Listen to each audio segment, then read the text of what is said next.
نحمده ونصلي ونسلم على محمد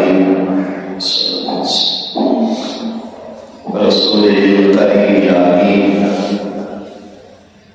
أما بعد فأعوذ بالله من الشيطان الرجيم. بسم الله الرحمن الرحيم.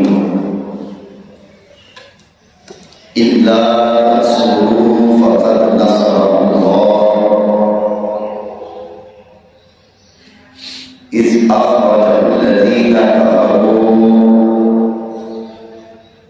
ثاني اثنين إذ هما في الغار إذ يقول لصاحبه لا تحزن إن الله معنا فأنزل الله سكينته عليه وأنشأه بجنود لم تروها وجعل كلمة الذين كفروا السفلى وكلمة الله هي العليا والله عزيز حكيم. صدق الله مولانا العظيم. مولاي صل وسلم دائما أبدا على حبيبك خير الخلق كلهم هو الحبيب الذي ترجى شفاعته لكل حول من الأحوال المتهمين. حضرات وقار حاضرین و سامعین، آج 22 جماعت ثانی آج کے دن حضرت سیدنا خلیفۃ الرسول خلیفہ اول یا پیدا کائنات صلی اللہ علیہ وسلم حضرت سیدنا ابوبکر صدیق رضی اللہ تعالی عنہ آپ کی وصال مبارک کا دن ہے. گزشتہ جمعہ مبارک کے موقع پر بھی ایک مرتبہ آپ کی شان مضمون حوالے سے گفتگو ہو چکی. آج بھی آپ کی شان مضمون کے حوالے سے گفتگو ہے. اور اس کے ساتھ 20 جماعت ثانی خاتون جنت طاہرہ کائنات صلی اللہ علیہ وسلم کی چہرے پوشا حسنین کریمین کی ماتا بہن سیدہ حضرت فاطمہ الزہرا رضی اللہ تعالی عنہا آپ کی ولادت پر سعادت 20 جماعت ثانی آج انشاءاللہ تعالی ان دو بہنوں پر اختصار کے ساتھ گفتگو کریں گے اور آئندہ جماعت المبارک کے موقع پر خاتون جنت حضرت فاطمہ الزہرا رضی اللہ تعالی عنہا کے حوالے سے تفصیلی گفتگو کریں گے. آج جو ہے وہ حضرت سیدنا ابوبکر صدیق رضی اللہ تعالی عنہ کے حوالے سے.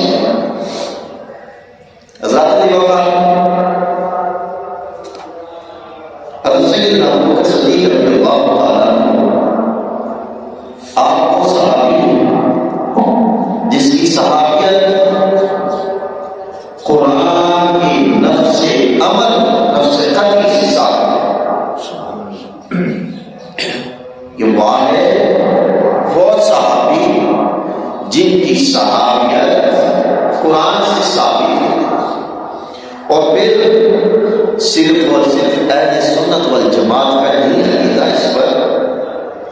جتنے بھی مسائل ہیں سب کا اس پر اجماع ہے. اس قرآن مجید کی آیات سورۃ توبہ کی آیات 40 اس پر اجماع ہے کہ حضرت سیدنا ابوبکر صدیق رضی اللہ تعالی عنہ کی آپ کی صحابیت کوئی سی قرآن سے ثابت ہے. کوئی بھی شخص انکار نہیں کر سکتا. سورۃ توبہ کی آیات 40 جو کہ کہنا فرمایا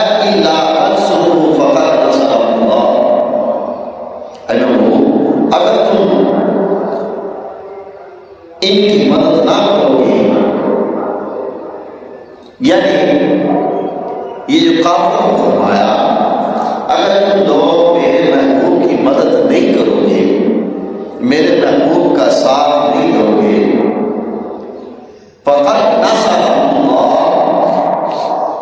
تو پھر کون مدد کرے گا؟ اللہ۔ رب تو مدد کرتا ہے، مگر رب مدد کرے گا۔ اور پھر آگے فرمایا ان اخرج الذین کفروا، فرمایا کہ جب کافروں نے انہیں نکال دیا، کب؟ ہجرت کے وقت، جب کافروں نے رسول سید عالم صلی اللہ علیہ وسلم پر صاحب و علام کی، جب آپ کے ساتھ طرح طرح کی سازشیں کی، آپ کو مارنے کی بہت ساری سازشیں کی، تو رب نے فرمایا اذ اخرج الذین کفروا، جب ان کفار نے، کافروں نے آپ کو مکہ سے نکال دیا، یعنی آپ ہجرت کر کر مدینہ جب تشریف لانے لگے، فرمایا ثانی اثنین ہما فی الغار، کہ اس وقت میں وہ دونوں ہجرت کر کے مکہ سے مدینہ جانے لگے، تو فرمایا ثانی اثنین ہما فی الغار، کہ دو میں سے دوسرے تھے غار میں، اذ یقول لصاحبہ، کہ جب وہ اپنے صاحب کو کہہ رہے تھے لا تحزن ان اللہ معنا، اپنے صاحب کو کون کہہ رہے تھے؟ تاجدار کائنات صلی اللہ علیہ وسلم، کہ لا تحزن ان اللہ معنا، کیا ہے ابو بکر پریشان نہ ہو، غم نہ کھاؤ، ان اللہ معنا، اللہ ہمارے ساتھ ہے، رب ہمارے ساتھ ہے، پریشان نہ ہو، غم نہ کھاؤ۔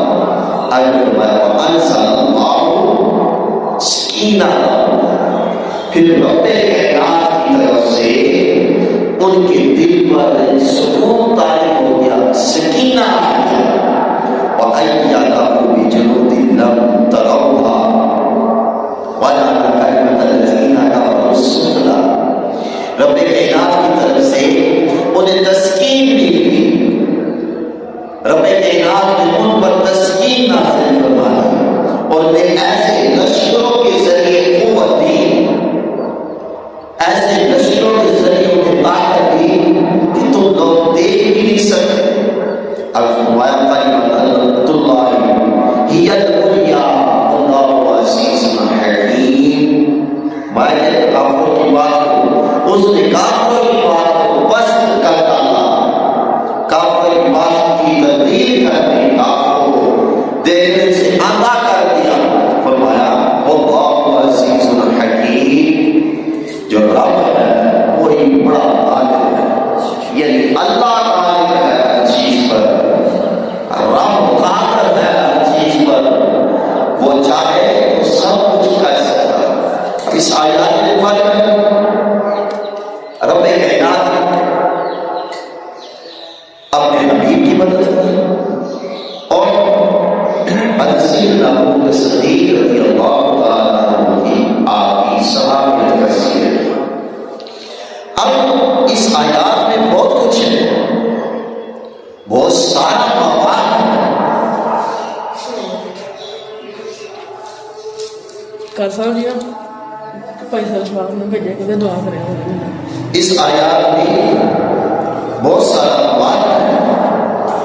یہ آیات بشنات ایک خاص مقام کے لیے، اس کی مثال کو نہیں سمجھیے، اگر آج اس مجتمعاتی دور میں جیسے اسکول کے ٹرپ وغیرہ جاتے ہیں،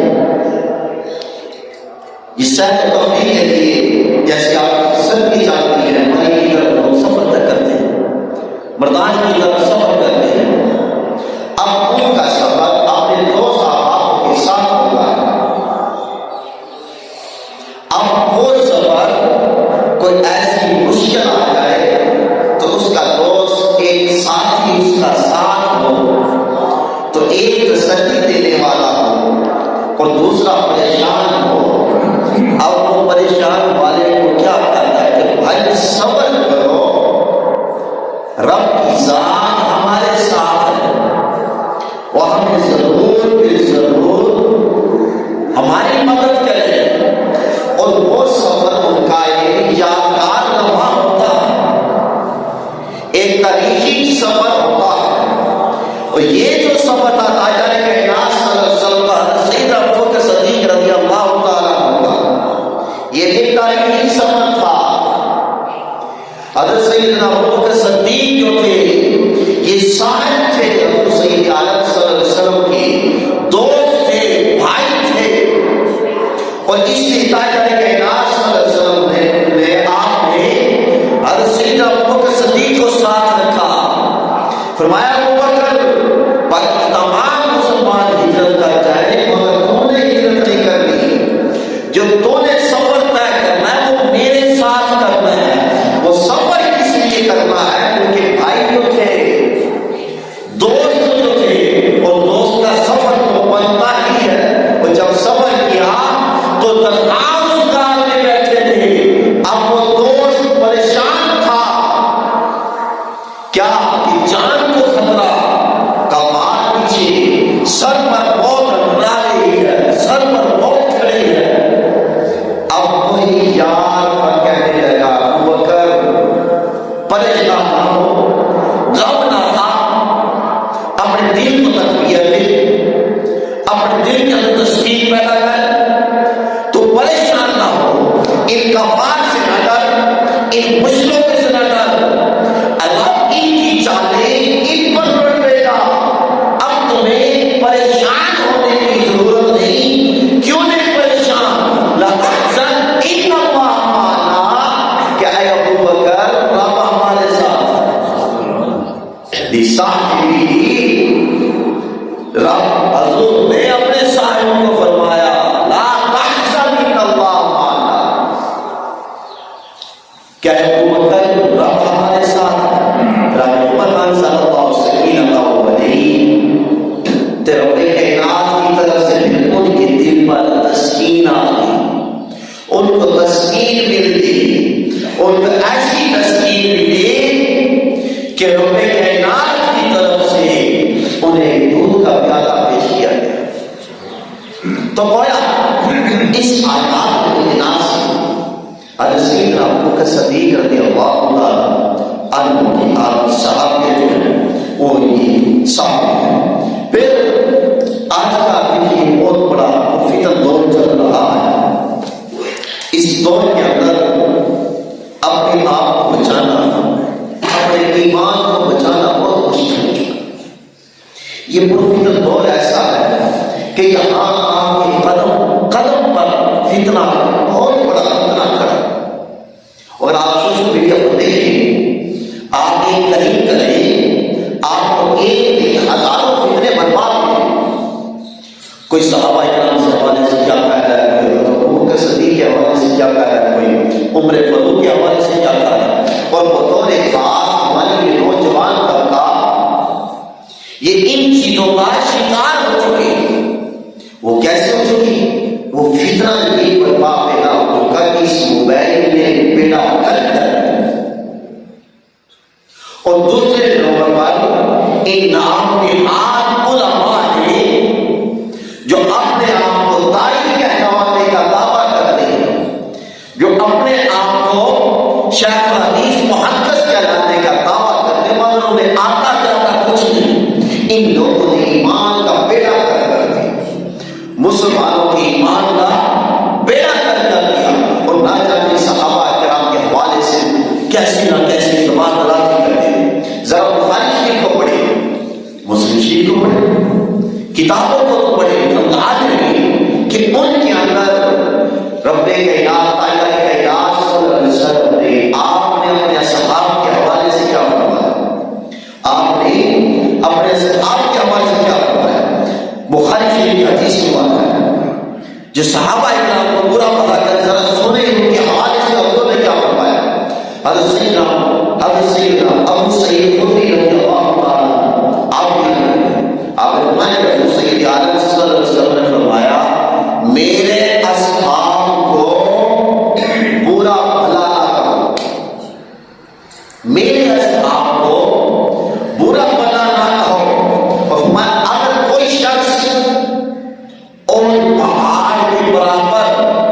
صدقہ کرے، اور پہاڑ کے برابر کوئی صدقہ کر دے تو وہ جو میرے اصحاب ہیں جنہوں نے ایک مد صدقہ کیا ہوگا ان کے برابر بھی نہیں پوچھ سکتا،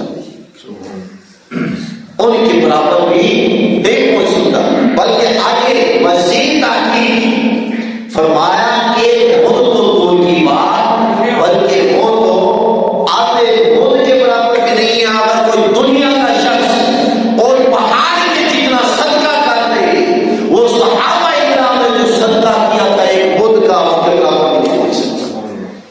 یعنی اور یہ فضیلت صحابہ ہے کہ میرے صحابہ کو برا بھلا نہ کہو، میرے صحابہ پر لعنت نہ کرو۔ اگر کوئی شخص کوئی پہاڑ سے برابر کی صدقہ کرے تو پھر ان کا جو صدقہ ہے میرے صحابہ کے ملک کے برابر بھی نہیں ہو سکتا۔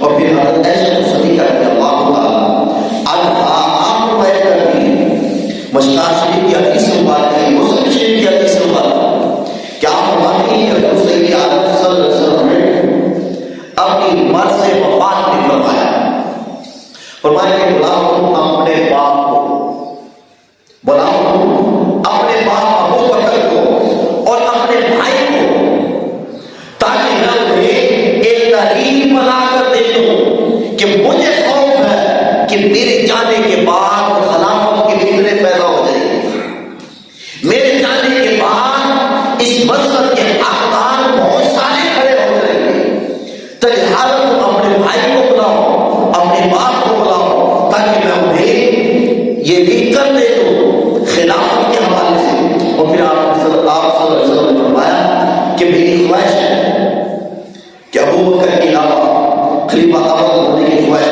کرے اور کہ میں کہوں کہ خلیفہ ہوں، یعنی حسین ابو بکر صدیق رضی اللہ تعالیٰ عنہ خواہش کریں کہ میں کہوں خلیفہ ہوں، بلکہ ایسا عاجز نہ ہو، بلکہ وہ میرا یہ پیغام دکھا دے کہ تاجدار کائنات صلی اللہ علیہ وسلم نے مجھے خلیفہ ہونے کا داعی بنایا، مجھے خلیفہ ہونے کا حق عطا کیا۔ پھر ایسی عمر سے مروی کہ آپ نے فرمایا کہ ابو بکر ہمارے سردار ہیں، ابو بکر ہمارے سردار ہیں، اور پھر فرمایا ہم سب سے بہتر رسول اللہ کو بہت پیار تھا، سب سے بہتر حضور صلی اللہ علیہ وسلم کو بہت پیار تھا ان سے۔ تو یہ مشکات شریف کی حدیث مبارک ہے اور یہ مسلم شریف کی ترمذی شریف کی حدیث مبارک ہے، اور اس میں حضرت عبداللہ بن عمر روایت کرتے ہیں کہ آپ نے فرمایا کہ حضرت حضور صلی اللہ علیہ وسلم نے ابو بکر کو فرمایا انت صاحبی فی الغار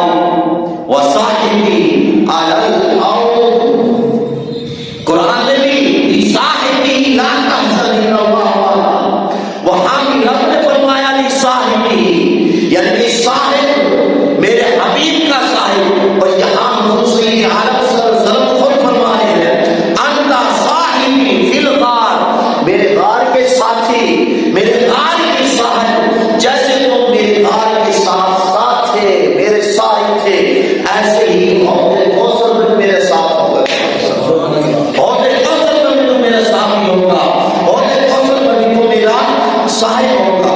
پھر عبداللہ بن عمر نے بیان کیا کہ حضور صلی اللہ علیہ وسلم کے زمانہ میں جب یمن میں صحابہ کرام کے درمیان انتخاب کیا جاتا تھا تو سب سے افضل کون تھا؟ سیدنا ابو بکر صدیق رضی اللہ تعالیٰ، اور پھر اسی پر پھر فرمایا کہ اس کے بعد افضل کون تھا؟ فرمایا کہ عمر، پھر فرمایا اس کے بعد کون؟ فرمایا کہ عثمان۔ یہ بخاری شریف کی حدیث ہے۔ دیکھیے صحابہ کرام کی بہت فضیلت ہے، مگر ان کے درجات ہیں، نہ جانے لوگ کیا سے کیا باتیں کرتے ہیں۔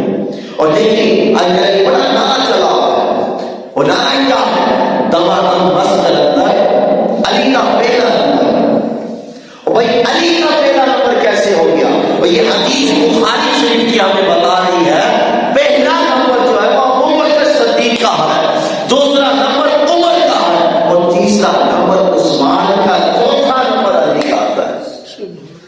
یہ بہت بڑا فکرہ ہے، یہ جہالت ہے، جہالت سراسر کہ وہ علم سے نہ واقف ہے، انہیں علم کی پہچان نہیں، انہیں کتابوں کا علم کی پہچان نہیں، انہیں قرآن کی پہچان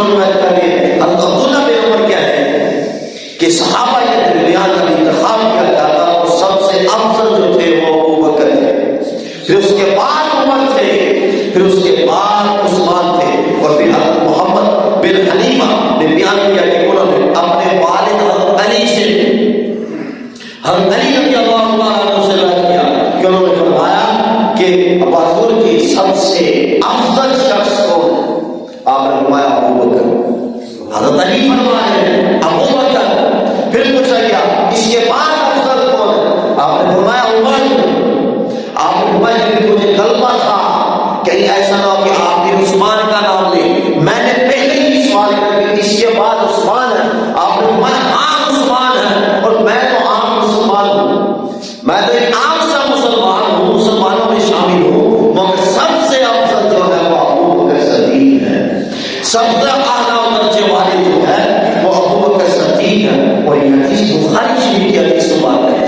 فضائل ابو بکر اٹھا کے دیکھیے، فضائل صحابہ اٹھا کے دیکھیے کتاب بخاری، اور یہ حضرت سیدنا ابو بکر صدیق رضی اللہ عنہ واحد ایسے صحابی ہیں جنہیں قرآن اور حدیث دونوں طرف سے صحابیت کا درجہ مقام حاصل ہے۔ بڑی بڑی طویل حدیثوں پر ہے، حضرت سعید بن مسیب نے بیان کیا کہ مجھ کو ابو موسیٰ اشعری رضی اللہ تعالیٰ وہ بیان کرتے ہیں، آپ نے فرمایا کہ میں نے گھر اپنے وضو کیا، وضو کرنے کے بعد میں نے یہ سوچا کہ آج کا سارا دن میں حضور کے ساتھ گزاروں، سارا دن، جیسے ہمارا شہر آ جائے، سال آ جائے، کوشش ہوتی ہے کہ آج ہم سارا دن ہم اپنے شہر کے ساتھ گزاریں، ہم اپنے استاد کے ساتھ آئیں، یا باپ یا والدین کہیں سے آ جائیں تو اولاد کے دل کے اندر یہ تمنا ہوتی ہے کہ آج ہم اپنا سارا دن والدین کے ساتھ گزاریں۔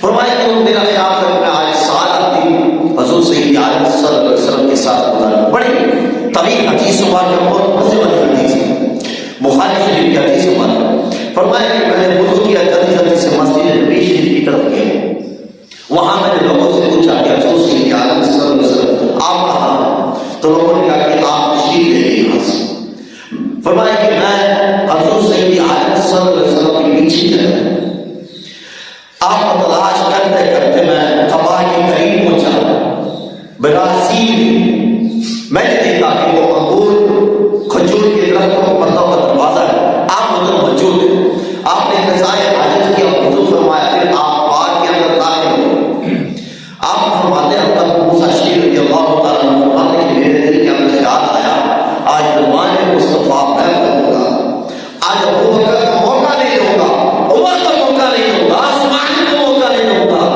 آج دربار مصطفیٰ کا موقع مجھے ملا، مجھے میسر آیا، آج دربار میں بنوں گا۔ اب میں دروازے پر بیٹھ گیا، اس باغ کے دروازے پر بیٹھ گیا، اب دیکھ رہے کہ باغ کی کنویں میں اس کی بڈیر پر کنارے پر حضور سید عالم صلی اللہ علیہ وسلم آپ بیٹھ گئے، اپنی ٹانگوں کو کنویں میں لٹکا دیا اور شلوار آپ نے اپنی پنڈلیوں مبارک تک کر دی، وہاں بیٹھے۔ اب میں دروازے پر دربار بیٹھا ہوا تھا، اتنی دیر میں دروازے میں دستک ہوئی، میں نے پوچھا کون سا ہے؟ آنے والے شخص نے کہا کہ میں ابو بکر۔ آپ نے فرمایا کہیے میں اجازت لے کر آتا ہوں اندر آنے کی، اس کے بعد آپ کو اندر آنے دوں گا۔ میں حضور سید عالم صلی اللہ علیہ وسلم کی بارگاہ میں آیا، عرض کیا یا رسول اللہ صلی اللہ علیہ وسلم ابو بکر آئے ہیں اور اندر آنے کی اجازت چاہتے ہیں، آپ اجازت لگا فرمائیں۔ آپ نے فرمایا انہیں اندر آنے دو اور ساتھ ان کو جنت کی بشارت ہے، ان کو اندر آنے دو، ساتھ ان کو جنت کی بشارت دے دو۔ اب آپ فرماتے کہ میں آیا دروازے پر، ان کو اندر داخل کیا، سلام دیا حضور کا، اور ساتھ ان کو جنت کی بشارت دی، ساتھ ان کو جنت کی بشارت دی۔ اور میں نے کہا کہ حضور سید عالم صلی اللہ علیہ وسلم آپ کو جنت کی بشارت دے۔ اب حضرت سیدنا ابو بکر صدیق بھی آئے، اس کنویں کی کنارے پر جیسے حضور بیٹھے ہوئے تھے ویسے دائیں طرف وہ بیٹھے۔ اب فرماتے ہیں کہ میرے دل میں خیال آیا کہ میرا بھائی بھی وضو کر رہا تھا، لیکن اب وہ آ جائے، یہ مقام شرف جو ہے انہیں بھی مل جائے تاکہ وہ بھی فضیلت پا لیں، وہ بھی عظمت پا لیں۔ اب اتنی دیر میں دروازے پر پھر دستک ہوئی، میں نے پوچھا کون سا ہے؟ آنے والے نے کہا کہ میں عمر. اب میں ٹھہریے، میں اجازت لے کر آتا ہوں اور پھر آپ کو اندر داخل کیا جائے گا. اب حضرت موسیٰ شریف فرماتے ہیں کہ میں پھر حضور کی بارگاہ میں گیا تو حضور کی بارگاہ میں کہ یا رسول اللہ، عمر آیا اندر آنے کی اجازت چاہتا ہے. حضور نے فرمایا انہیں بھی اندر آنے کی اجازت دے دو اور ساتھ جنت کی بشارت بھی دے دو. اب حضرت نے فرمایا رضی اللہ تعالیٰ آپ اندر داخل ہوئے اور آپ کو بھی جنت کی بشارت دے گی اور آپ دائیں طرف ابوبکر بیٹھے اور بائیں طرف حضرت عمر فاروق آ کر بیٹھے کہاں اسی منیر پر کنارے پر ہوئے جیسے حضور سید عالم صلی اللہ علیہ وسلم آپ خود بیٹھے ہوئے تھے. کیسا کون تھا، کیسا جلانا تھا، کیسا تعلق تھا حضور کی بارگاہ کے اندر. وہ منظر کیسا ہوگا کہ ایک کنویں پر نبی بھی، صدیق بھی، فاروق بھی. پھر آپ نے فرمایا آپ اسی خیال میں تھے کہ اب بھی میرا بھائی آ جائے جس کو آپ وضو کرتے ہوئے پیچھے چھوڑ کر آئے تھے. اتنی دیر میں دروازے پر بھی دستک ہوئی. آپ نے فرمایا کون سا ہے؟ آنے والے کہا کہ میں عثمان. آپ فرمایا ٹھہریے، میں حضور سے اجازت لے کر آتا ہوں. اجازت کے بغیر آپ کو اندر داخل نہیں کیا جائے گا. میں حضور کی بارگاہ کے اندر آیا، عرض یا رسول اللہ عثمان آیا اندر آنے کی اجازت چاہتا ہے. تو حضور نے فرمایا کہ انہیں اجازت دے دو مگر انہیں جنت کی خوشخبری بھی دے دو اور ساتھ ان کو یہ بھی بتا دو کہ ایک وجہ سے تم پر مصیبت پہنچے گی. ساتھ ان کو یہ بھی بتا کہ تم پر مصیبت پہنچے گی. اب حضرت موسیٰ شریف رضی اللہ تعالیٰ عنہ آپ فرماتے کہ جب میں نے عثمان کو اندر داخل کیا، جنت کی بشارت دی، جنت کی بشارت دینے کے بعد دوسرا پیغام دے دیا کہ تم پر مصیبت پہنچے گی. اور اب حضرت عثمان غنی رضی اللہ تعالیٰ عنہ آپ جب آئے دیکھا دائیں بائیں جگہ نہیں ہے، وہ بالکل حضور کے سامنے آ کر بیٹھ گئے، جیسے حضور کے سامنے آ کر بالکل سامنے آ کر بیٹھ گئے. اور حضرت موسیٰ شریف رضی اللہ تعالیٰ عنہ فرماتے ہیں کہ یہ مسلسل شام کافی دیر تک بیٹھے رہے. اور یہ حدیث مبارکہ، اس حدیث مبارکہ کو پتہ چلتا کہ حضور سید عالم صلی اللہ علیہ وسلم نے آپ نے تینوں صحابہ کو جنت کی بشارت دی. اور جو نمبر لگا پہلے ابوبکر کا نمبر لگا، پھر عمر کا لگا، پھر عثمان کا لگا، چوتھے نمبر پر علی. اور حضرت علی رضی اللہ تعالیٰ، یہ بخاری شریف کی حدیث مبارکہ اور یہ کتاب شرفیہ پر مفتی کے کورس کے دوسرے سال میں یہ کتاب پڑھائی جاتی ہے. اٹھائے اس کتاب میں کیا لکھا ہوا، انہی کے علماء نے یہ بات لکھی ہے کہ حضرت علی رضی اللہ تعالیٰ، حضرت علی رضی اللہ تعالیٰ فرماتے ہیں، حضرت عمر روایت کرتے ہیں کہ حضرت علی کو منبر پر یہ فرماتے ہوئے سنا. حضرت علی فرما رہے تھے، کیا فرما رہے تھے کہ حضور سید عالم صلی اللہ علیہ وسلم کے وصال کے بعد، وصال بار کمال کے بعد افضل جو شخص ہے وہ ابوبکر. حضور سید عالم صلی اللہ علیہ وسلم کے وصال کے بعد افضل شخص جو ہے وہ ابوبکر ہے، پھر عمر ہے، پھر عثمان ہے. یعنی حضرت علی رضی اللہ تعالیٰ آپ بھی خود اس بات کی روشنی کریں. اور پھر حضرت علی رضی اللہ تعالیٰ آپ نے یہ فرمایا کہ اگر کوئی شخص حضرت صدیق اکبر رضی اللہ تعالیٰ ان پر مجھے کوئی فضیلت ہے، میں ان کو دوروں کی سزا لگاتا ہوں. میں ان کو کبھی نہیں اچھا سمجھتا جو میرے بھائیوں کو تکلیف دے، جو میرے بھائیوں کو برا بھلا دے. اور حضرت علی رضی اللہ تعالیٰ نے فرمایا کہ مجھے معلوم ہوا کہ کچھ لوگوں نے مجھے حضرت ابوبکر صدیق رضی اللہ تعالیٰ اور حضرت عمر فاروق رضی اللہ تعالیٰ سے افضل جانا. حضرت علی فرما رہے ہیں کہ مجھے معلوم ہوا کہ کچھ لوگوں نے مجھے ابوبکر عمر سے افضل جانا، فضیلت والا جانا.